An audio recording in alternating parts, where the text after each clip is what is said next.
Lone survivor Marcus लुट्रेल और Patrick Robinson द्वारा लिखित एक ऐसी कहानी है जो आपके दिल को झकझोर देगी। मार्कस लुट्रेल, जो एक नेवी सील थे, ने अपनी जिंदगी के सबसे कठिन और दिल दहला देने वाले पलों को इस पुस्तक में उकेरा है। मार्कस की वीरता और संघर्ष की इस कहानी को पैट्रिक रॉबिन्सन ने अपनी लेखनी से जीवंत कर दिया है। क्या आप कल्पना कर सकते हैं कि युद्ध के मैदान में अकेले छूट जाना और अपने साथियों को खो देने का दर्द कैसा होता है? क्या आपने कभी सोचा है कि विपरीत परिस्थितियों में जीवित रहने की जिद और देशभक्ति का जुनून क्या कुछ करवा सकता है? यह कहानी सिर्फ एक व्यक्ति की जीवित रहने की गाथा नहीं है, बल्कि यह साहस, बलिदान और अदम्य आत्मशक्ति की प्रेरणा है। तो चलिए शुरू करते हैं। चैप्टर 1, ट्रेनिंग के दिन। नेवी सील बनने का सफर। नेवी सील बनने का सफर आसान नहीं था। यह सफर शारीरिक और मानसिक परीक्षा का था। बूट कैंप की शुरुआत से ही हमें यह एहसास हो गया था कि यह रास्ता बहुत कठिन है, लेकिन एक सच्चे देशभक्त के लिए यह रास्ता ही सब कुछ था। हमें कठिन से कठिन परिस्थितियों में भी टिके रहने और अपना सर्वश्रेष्ठ देने के लिए तैयार किया जा रहा था। शारीरिक प्रशिक्षण। प्रशिक्षण की शुरुआत शारीरिक फिटनेस से हुई। रोज सुबह जल्दी उठना, दौड़ना, तैराकी करना और फिर कठोर शारीरिक अभ्यास करना। हमें हमारे शरीर को हर तरह से मजबूत बनाना था, चाहे वह रेत में दौड़ना हो या ठंडे पानी में घंटों तैरना। हर चुनौती हमें अधिक मजबूत और आत्मविश्वासी बना रही थी। मानसिक धैर्य की परीक्षा। नेवी सील बनने के लिए शारीरिक ताकत ही नहीं, बल्कि मानसिक ताकत भी महत्वपूर्ण थी।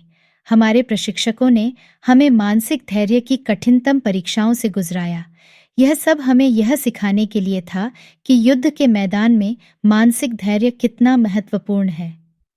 हमें ऐसे हालातों में डाल दिया जाता था जहां हमारे सामने कोई और विकल्प नहीं होता था सिवाय संघर्ष करने के।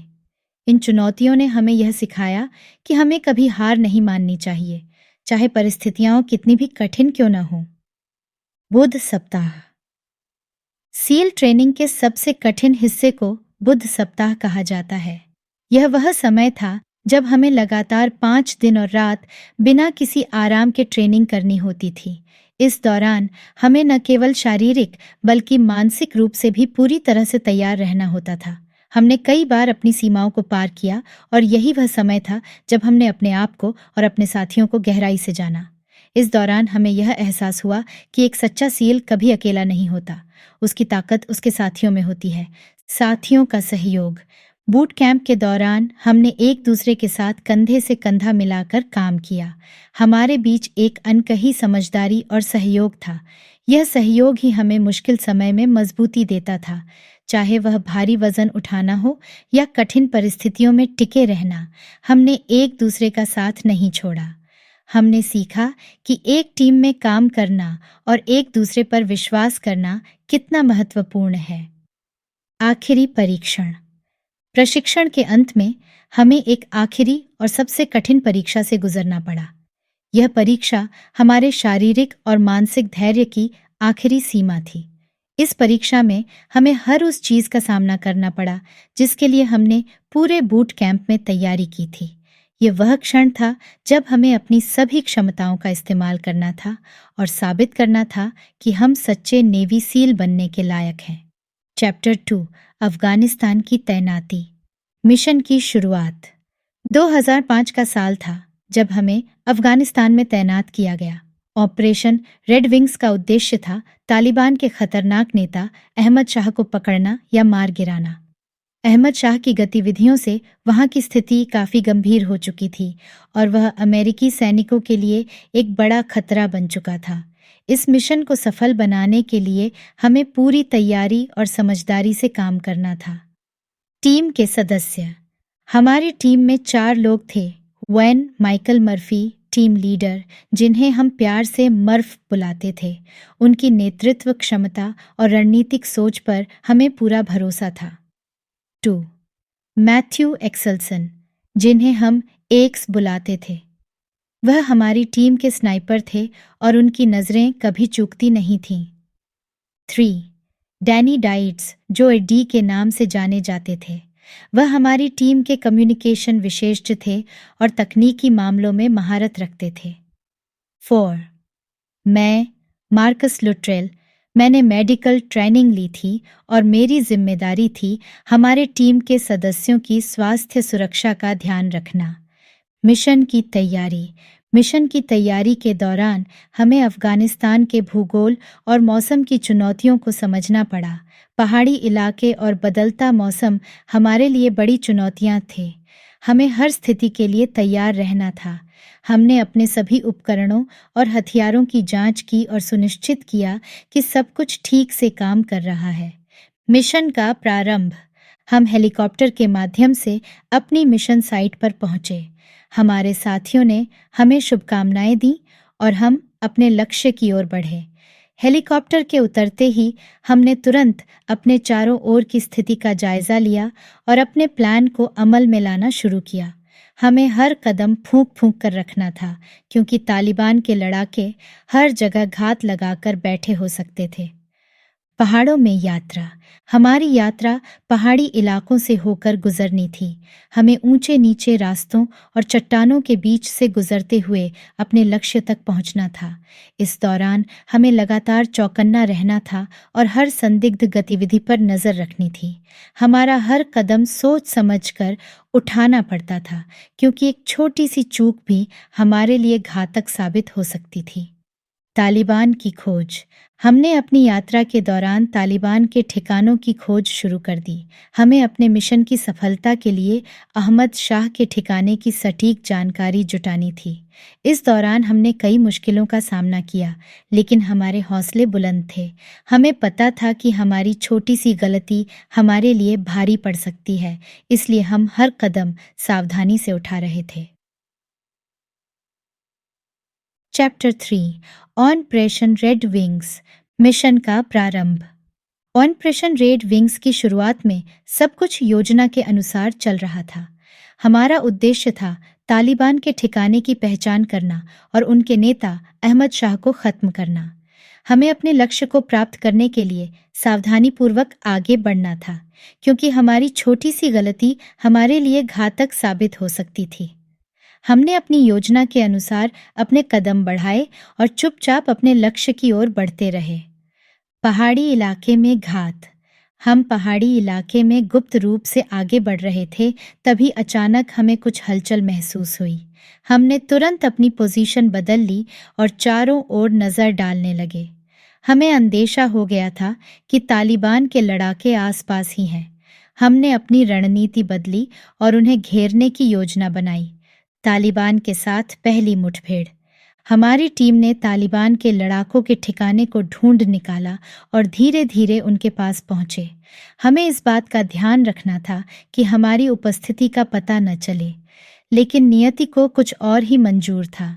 हमारे एक साथी ने गलती से कुछ आवाज़ कर दी, जिससे तालिबान के लड़ाके सतर्क हो गए।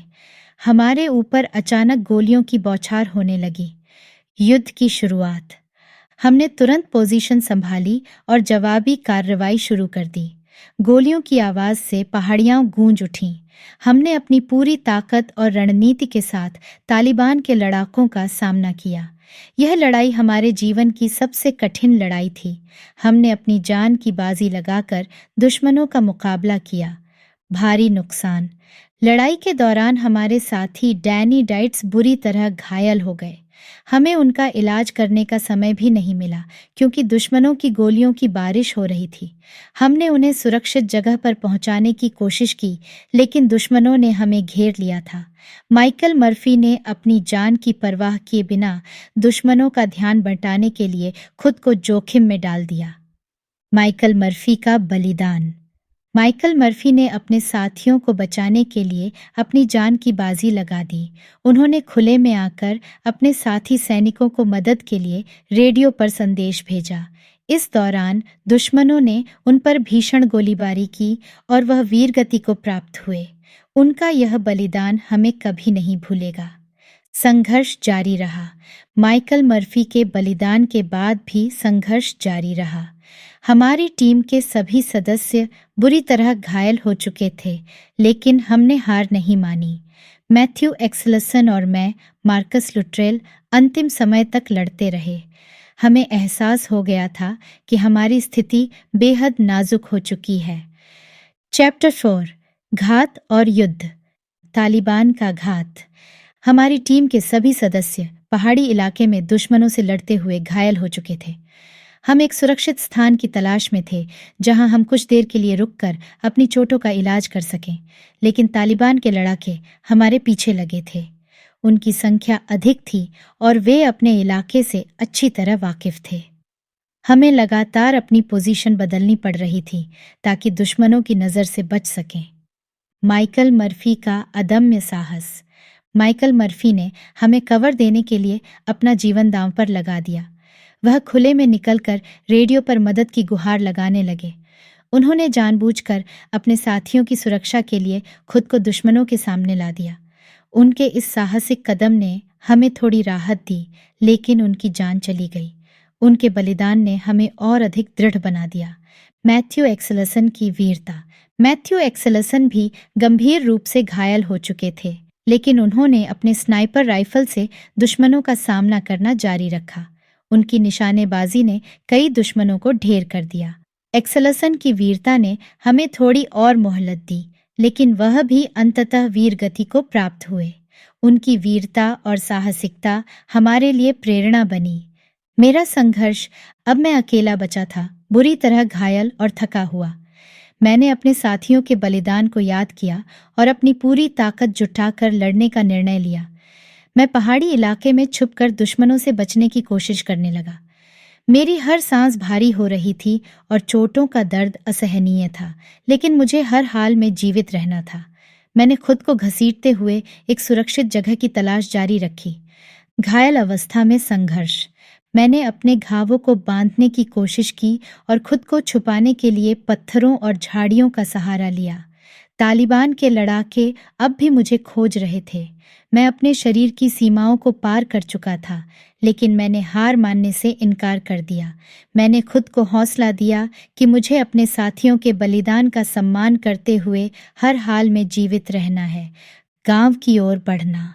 घने जंगलों और पहाड़ियों से गुजरते हुए मुझे एक छोटी सी झलक दिखाई दी। वह एक गांव था। मैंने अपनी सारी ताकत जुटाकर उस दिशा में बढ़ना शुरू किया।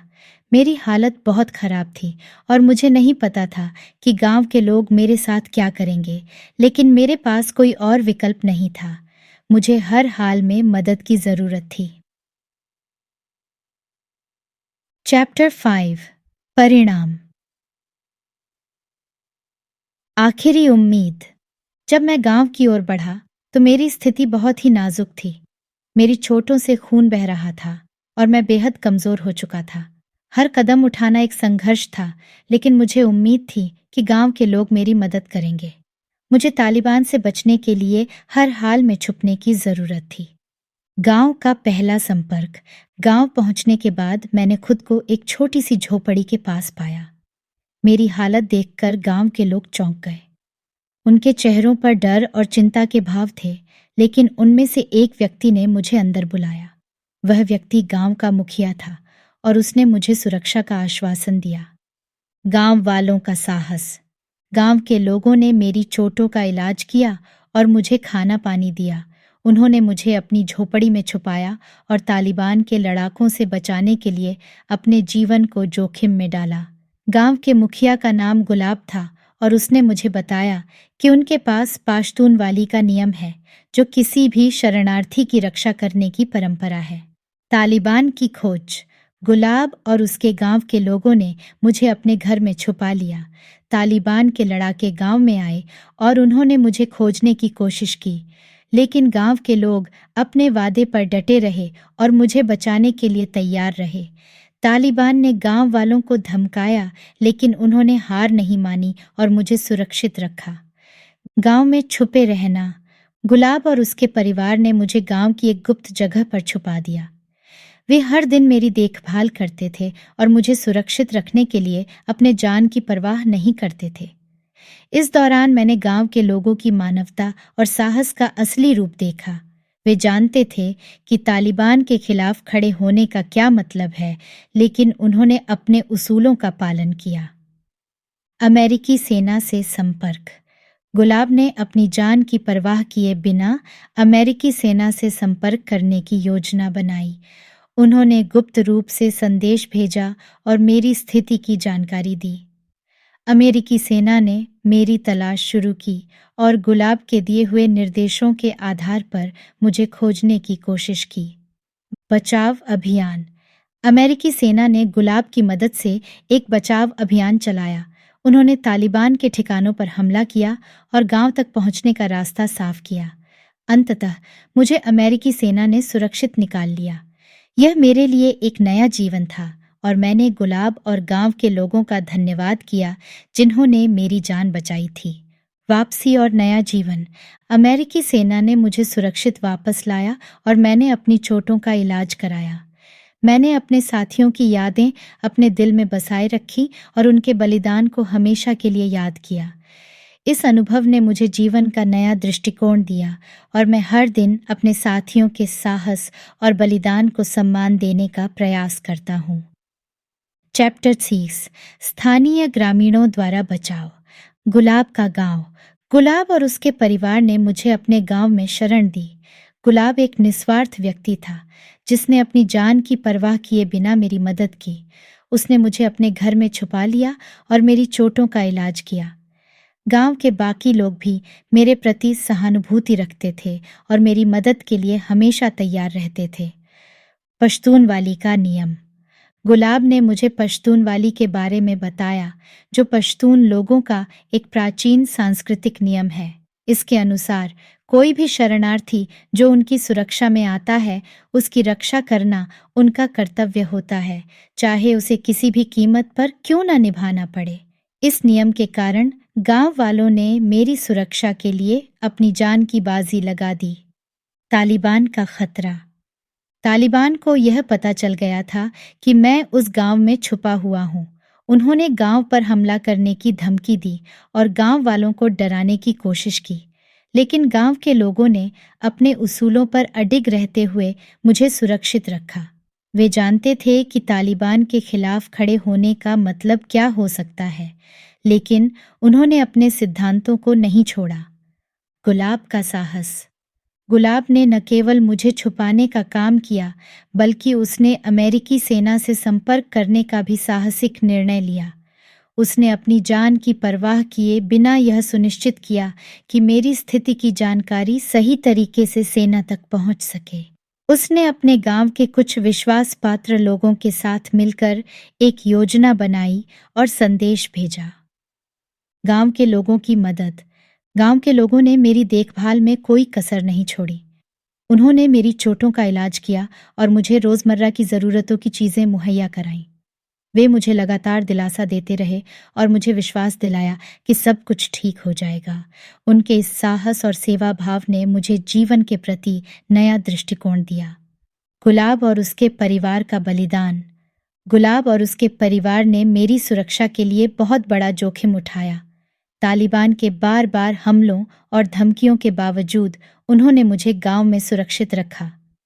गुलाब के बच्चों ने भी इस कठिन समय में अपने पिता का साथ दिया और मेरे प्रति सहानुभूति दिखाई। अमेरिकी सेना की प्रतिक्रिया। गुलाब के संदेश के बाद अमेरिकी सेना ने मेरी तलाश और बचाव की योजना बनाई। उन्होंने तालिबान के ठिकानों पर हमले किए और गांव के पास के इलाके को सुरक्षित किया। यह एक जटिल और जोखिम भरा ऑपरेशन था, लेकिन अमेरिकी सेना ने इसे सफलतापूर्वक अंजाम दिया। बचाव अभियान का सफल समापन। अमेरिकी सेना ने एक बचाव टीम भेजी और गुलाब की मदद से मुझे सुरक्षित बाहर निकाल लिया। यह मेरे लिए एक नया जीवन था। मैं गुलाब और उसके परिवार का हमेशा आभारी रहूंगा, जिन्होंने अपनी जान की परवाह किए बिना मेरी रक्षा की। गुलाब का विदाई संदेश। गुलाब ने मुझसे विदा लेते समय कहा, हमने वही किया जो हमारा कर्तव्य था। आपकी जान बचाना हमारे लिए गर्व की बात है। उम्मीद है कि आप अपने जीवन में खुशहाल और सुरक्षित रहें। गुलाब और गांव के लोगों का यह बलिदान और साहस मेरे लिए प्रेरणा का स्रोत बन गया। चैप्टर 7। बचाव और वापसी। बचाव अभियान की तैयारी। गुलाब द्वारा भेजे गए संदेश के बाद अमेरिकी सेना ने मेरी स्थिति की पुष्टि की और एक विस्तृत बचाव अभियान की योजना बनाई। यह मिशन बहुत ही जोखिम भरा था क्योंकि तालिबान के लड़ाके लगातार इलाके में गश्त कर रहे थे और किसी भी बाहरी हस्तक्षेप के प्रति सतर्क थे। लेकिन अमेरिकी सेना के जवानों ने साहस और सूझबूझ के साथ इस मिशन को अंजाम देने का संकल्प लिया। बचाव टीम का आगमन। एक रात जब अंधेरा घना हो चुका था और तालिबान के गश्ती दल कम सक्रिय थे, अमेरिकी बचाव टीम ने गांव के पास पहुंचने का निर्णय लिया। उन्होंने अपने हेलीकॉप्टर और जमीनी दस्तों का इस्तेमाल करते हुए गांव तक का रास्ता साफ किया। उनकी रणनीति थी कि बिना किसी शोर के गुपचुप तरीके से मुझे सुरक्षित बाहर निकाला जाए। गुलाब का अंतिम सहयोग। गुलाब ने अपनी जान की परवाह किए बिना बचाव टीम को सही रास्ता दिखाया। उन्होंने उन्हें बताया कि मुझे कहाँ और कैसे छुपाया गया है। बचाव टीम ने गुलाब के निर्देशों का पालन करते हुए सावधानीपूर्वक गांव में प्रवेश किया। गुलाब और उसके कुछ विश्वस्त साथी मेरी सुरक्षा के लिए चौकन्ने खड़े थे। अंतिम घात। जैसे ही बचाव टीम ने मुझे बाहर निकाला, तालिबान को हमारी उपस्थिति का पता चल गया। उन्होंने हमला करने की कोशिश की, लेकिन अमेरिकी बचाव टीम पूरी तरह से तैयार थी। एक छोटी सी मुठभेड़ के बाद उन्होंने तालिबान के हमले को नाकाम कर दिया और मुझे सुरक्षित निकाल लिया। यह एक नाटकीय और भावनात्मक क्षण था, क्योंकि मैंने अपने बचाने वालों को देखकर राहत की सांस ली। सुरक्षित वापसी। अमेरिकी बचाव टीम ने मुझे सुरक्षित स्थान पर ले जाकर मेरी चोटों का प्राथमिक इलाज किया। इसके बाद उन्होंने मुझे हेलीकॉप्टर के माध्यम से अपने बेस कैंप तक पहुंचाया। वहां पहुंचकर मुझे व्यापक चिकित्सा सहायता मिली और मेरी हालत स्थिर होने लगी। मैंने अपने साथियों के बलिदान और गांव के लोगों की मानवता को याद करते हुए राहत की सांस ली। वापसी की यात्रा। अफगानिस्तान से वापस अमेरिका लौटने की यात्रा मेरे लिए एक भावनात्मक सफर था। मैं अपने देश वापस आ रहा था, लेकिन अपने साथियों के बिना। उन सभी के बलिदान को याद करते हुए मैंने अपने दिल में एक दृढ़ निश्चय किया कि उनकी वीरता और साहस को कभी नहीं भूलूंगा। परिवार और दोस्तों से मिलना। वापस लौटकर मैं अपने परिवार और दोस्तों से मिला। उनकी आंखों में खुशी और राहत की चमक थी, लेकिन मैं जानता था कि मेरे साथियों की कमी उन्हें भी खल रही थी। मेरे लिए यह समय आत्मचिंतन और शांति का था, जहां मैंने अपने अनुभवों को साझा किया और अपने साथियों की यादों को जीवित रखा। नया जीवन। मेरा जीवन अब पहले जैसा नहीं था। मैं एक बदले हुए इंसान के रूप में वापस लौटा था। मेरे अनुभवों ने मुझे जीवन का नया दृष्टिकोण दिया। मैंने अपने साथियों के बलिदान और गांव के लोगों की मानवता को अपने जीवन का हिस्सा बनाया और हर दिन उनके साहस और वीरता को सम्मान देने की कोशिश की। भविष्य की योजनाएं। मैंने अपने जीवन को एक नई दिशा देने का निर्णय लिया।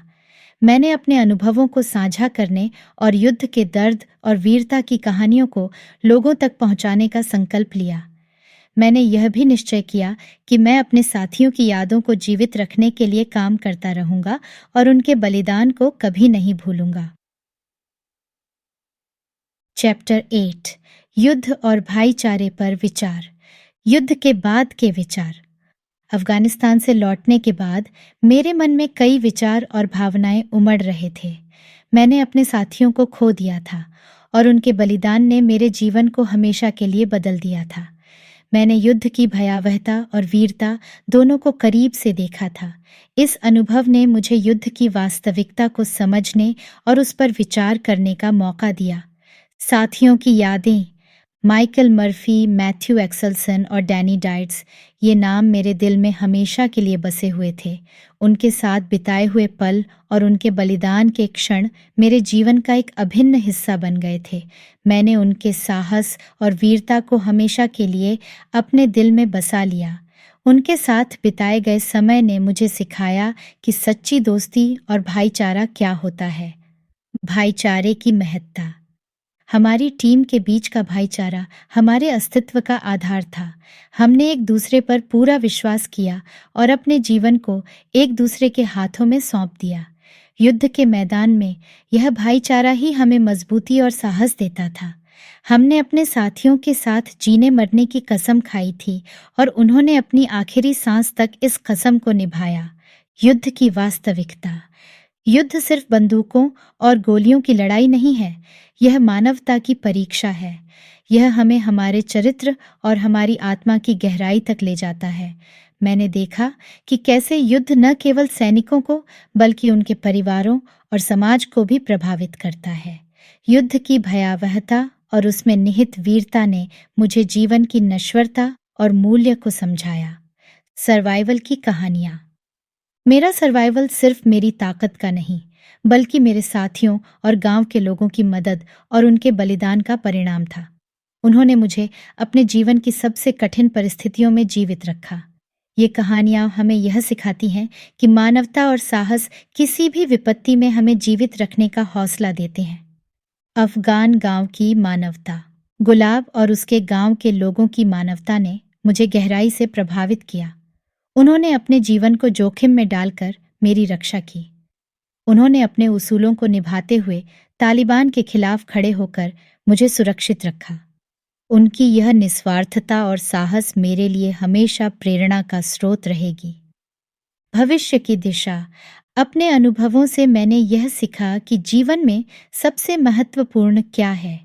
मैंने निश्चय किया कि मैं अपने साथियों के बलिदान को सम्मान देने के लिए अपनी कहानी साझा करूंगा और उन सभी लोगों की वीरता को याद रखूंगा जिन्होंने मेरे जीवन को बचाने के लिए अपना सब कुछ दांव पर लगा दिया।